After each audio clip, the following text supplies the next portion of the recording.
C++ এ ইনহেরিট্যান্সের টিউটোরিয়ালে আপনাদের স্বাগত। এই টিউটোরিয়ালে শিখব ইনহেরিট্যান্সের ধরন। আমি এটি উদাহরণের সাহায্যে করব। টিউটোরিয়ালটি রেকর্ড করতে উবুন্টু ওএস সংস্করণ 1110 g কম্পাইলার সংস্করণ 461 ব্যবহার করছি। এখন ইনহেরিট্যান্সের ভূমিকা দিয়ে শুরু করি। একটি অবজেক্ট অপরের প্রপার্টি অর্জন করলে একে ইনহেরিট্যান্স বলে। এটি বিদ্যমান ক্লাস না বদলে পুনঃ ব্যবহার করার পদ্ধতি। ইনহেরিট্যান্সের ধরন: single level inheritance, multiple level inheritance, hierarchical inheritance, multi level inheritance, hybrid inheritance. প্রথমে বেস ক্লাস এবং ডিরাইভড ক্লাস সম্পর্কে শিখি। বেস ক্লাসের নিজস্ব বৈশিষ্ট্য এবং কার্যকারিতা রয়েছে। এটিকে প্যারেন্ট ক্লাসও বলা হয়। সকল অবজেক্ট যাতে ইনহেরিট করে এতে তার গুণাবলী রয়েছে। ডিরাইভড ক্লাস হল চাইল্ড ক্লাস। এটি বেস ক্লাসের বৈশিষ্ট্য এবং কার্যকারিতা ইনহেরিট করে। এখন সিঙ্গল লেভেল ইনহেরিট্যান্স দেখি। এখানে শুধুমাত্র একটি বেস ক্লাস এবং ডিরাইভড ক্লাস থাকা প্রয়োজন। মাল্টিপল ইনহেরিট্যান্স: এক্ষেত্রে ডিরাইভড ক্লাস একাধিক বেস ক্লাস থেকে ইনহেরিট করে। হায়ারার্কিক্যাল ইনহেরিট্যান্স: এক্ষেত্রে একাধিক ডিরাইভড ক্লাস একটি বেস ক্লাস থেকে ইনহেরিট করে।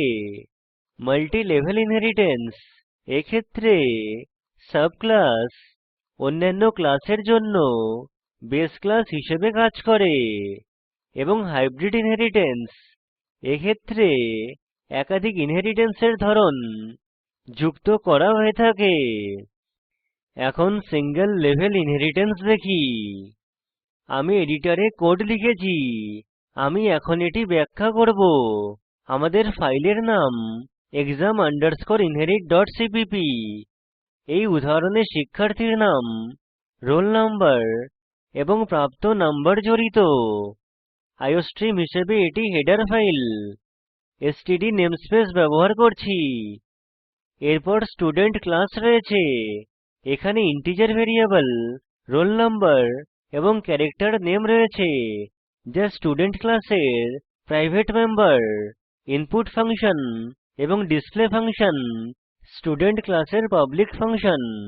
এখানে শিক্ষার্থীর নাম এবং রোল নাম্বার গ্রহণ করতে ইনপুট ফাংশন ব্যবহার করছি।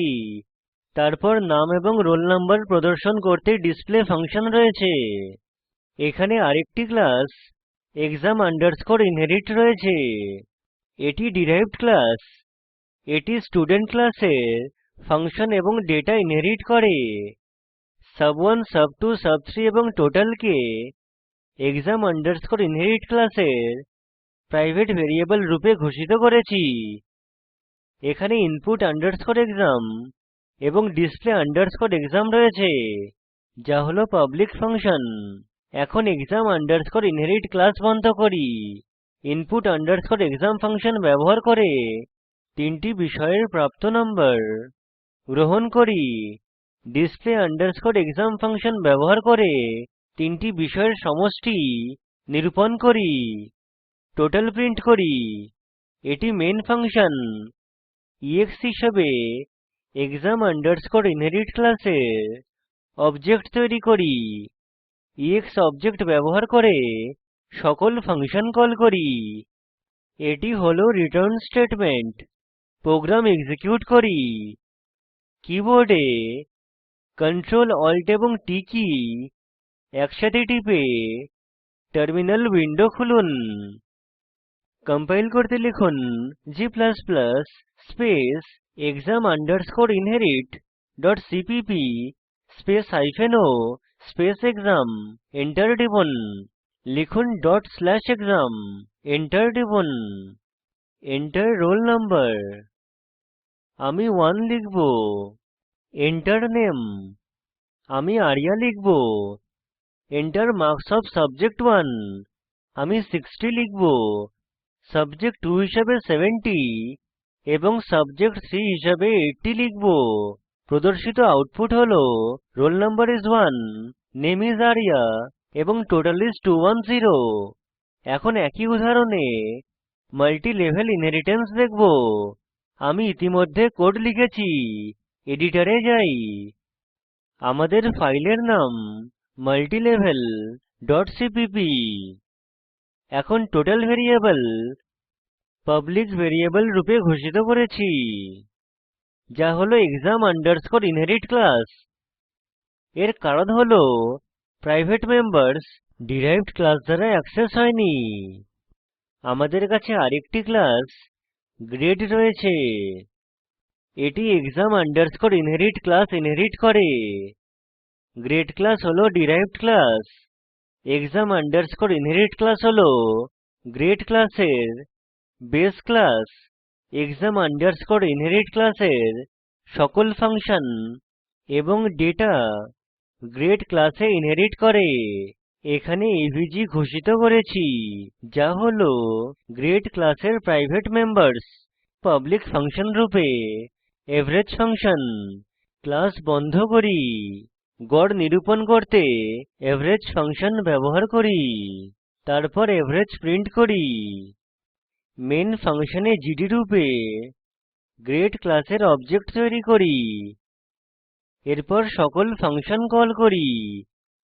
GD dot input input underscore exam, display display underscore exam এবং এভারেজ ফাংশন।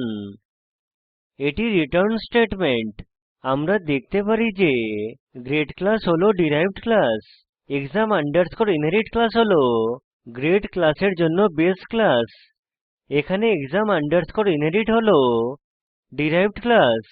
স্টুডেন্ট ক্লাস হলো exam আন্ডারস্কোর ইনহেরিট এর জন্য বেস ক্লাস। প্রোগ্রাম এক্সিকিউট করি, টার্মিনালে ফিরে আসি। কম্পাইল করতে লিখুন g space multilevel.cpp space o space মুল। এন্টার টিপুন। লিখুন mul, এন্টার টিপুন। এন্টার রোল নাম্বার, আমি 2 লিখব। এন্টার নামে, আমি প্রথম লিখব। এন্টার মার্কস ওএফ সাবজেক্ট1, আমি 65 লিখব। সাবজেক্ট 2 হিসাবে 67 এবং সাবজেক্ট 3 হিসাবে 82 লিখব। আউটপুট হলো রোল নাম্বার is 2, নামে is প্রথম, টোটাল is 214 এবং এভারেজ is 71। আমরা টিউটোরিয়ালের শেষে চলে এসেছি। স্লাইডে ফিরে আসি। সংক্ষেপে এখানে শিখেছি ইনহেরিট্যান্স, ইনহেরিট্যান্সের ধরন। এখন শেপ ক্লাস তৈরি করতে একটি প্রোগ্রাম লিখুন, তারপর এরিয়া এবং পেরিমিটার রূপে ক্লাসের দুটি ফাংশন তৈরি করুন। ভিন্ন আকার যেমন বর্গক্ষেত্র, আয়তক্ষেত্র এবং বৃত্তের ক্ষেত্রফল এবং পরিসীমা নিরূপণ করুন।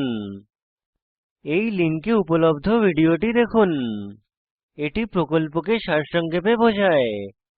ভালো ব্যান্ডউইডথ না থাকলে ভিডিওটি ডাউনলোড করে দেখুন। স্পোকেন টিউটোরিয়াল প্রকল্প দল কর্মশালার আয়োজন করে, অনলাইন পরীক্ষা পাস করলে প্রশংসাপত্র দেয়। বিস্তারিত তথ্যের জন্য contact@spoken-tutorial.org তে ইমেল করুন। স্পোকেন টিউটোরিয়াল প্রকল্প টক টু এ টিচার প্রকল্পের অংশবিশেষ। এটি ভারত সরকারের আইসিটি মাহর্দ এর জাতীয় শিক্ষা মিশন দ্বারা সমর্থিত। এই বিষয়ে বিস্তারিত তথ্য এই লিঙ্কে প্রাপ্তিসাধ্য। আমি কৌশিক দত্ত এই টিউটোরিয়ালটি অনুবাদ করেছি।